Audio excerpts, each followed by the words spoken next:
45 ఏళ్ల కిందట కట్టిన శ్రీశైలం రిజర్వాయర్ను 30 ఏళ్లుగా ఒక సమస్య వేధిస్తోంది. ఇప్పుడు అది ముదిరి డ్యామ్ భద్రతనే సవాల్ చేస్తోంది. చూస్తున్నారుగా, ఇదే భారీ గొయ్యి శ్రీశైలం రిజర్వాయర్ ఫ్యూచర్ ని సందేహాస్పదంగా మారుస్తోంది. వరుస పెట్టి నిపుణులు రావడం, పరిశీలించడం, నివేదికలు ఇవ్వడం, వెళ్లిపోవడం.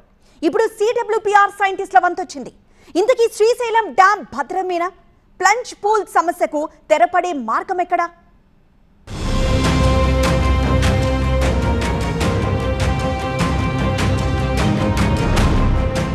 శ్రీశైలం రిజర్వాయర్ రాష్ట్రంలోని అత్యంత కీలకమైన జలాశయాల్లో ఒకటి.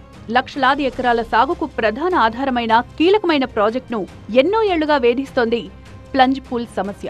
దీంతో భవిష్యత్తులో డ్యాం భద్రతకే ప్రమాదం తప్పదన్న హెచ్చరికల నేపథ్యంలో యంత్రాంగం అప్రమత్తమైంది. National dam safety authority chairman నేతృత్వంలో స్పెషల్ టీం వచ్చి శ్రీశైలం జలాశయాన్ని పరిశీలిస్తోంది.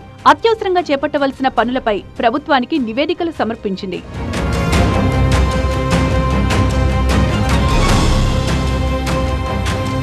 కూటమి ప్రభుత్వం అధికారంలోకి వచ్చిన వెంటనే జలాశయంపై దృష్టి సారించింది. ప్లంజ్ పూల్ సమస్యకు సంబంధించి సర్వే కోసం 14.7 కోట్ల నిధులు కూడా విడుదల చేసింది. ఇటు డ్యాం భద్రతపై ప్రత్యేక దృష్టి సారించిన సీఎం చంద్రబాబు ఈ మేరకు అధికారులకు ఆదేశాలు జారీ చేశారు. ఇటీవలే సెంట్రల్ డిజైనింగ్ ఆర్గనైజేషన్ జలాశయాన్ని సందర్శించి ప్రస్తుతం డ్యాం భద్రతకు ఎలాంటి ముప్పు లేదని భరోసా ఇచ్చింది. కానీ డ్యాం ముందు భాగంలో 12 సిలిండర్లు దెబ్బతిన్నట్లు గుర్తించి వాటి రీప్లేస్మెంట్ కోసం ప్రయత్నాలు జరుగుతున్నాయి. ప్రస్తుతం పూణేకు చెందిన central water power research station శాస్త్రవేత్తల బృందం సభ్యులు డ్యాంను పరిశీలిస్తున్నారు. ప్లంజ్ పూల్ పై మ్యాథమెటికల్ సర్వే ద్వారా లోతును, వెడల్పును కొలుస్తున్నారు. మనకి సిడబ్ల్యూపీఆర్ఎస్ పూణే నుంచి ఈవేళ ఒక 5 సైంటిస్టుల బృందం వచ్చింది.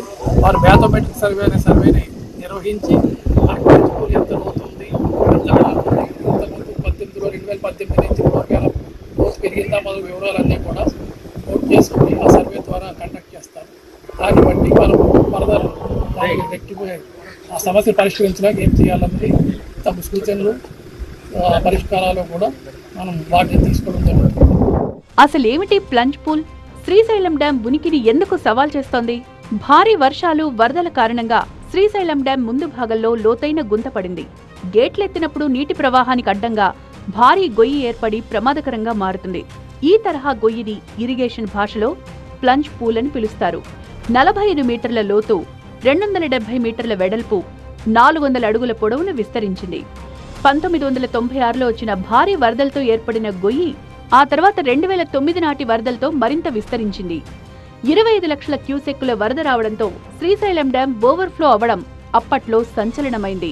శ్రీశైలం డ్యాం గేట్ల ముందు ఏర్పడిన ఈ గొయ్యి పునాదుల వరకు విస్తరిస్తే డ్యాం కొట్టుకుపోయే ప్రమాదం ఉంది అన్నది ఆందోళన. CWC, national dam safety authority, water man of India, national institute of oceanography సంస్థలు సైతం ఈ మేరకు రిపోర్ట్స్ ఇచ్చాయి.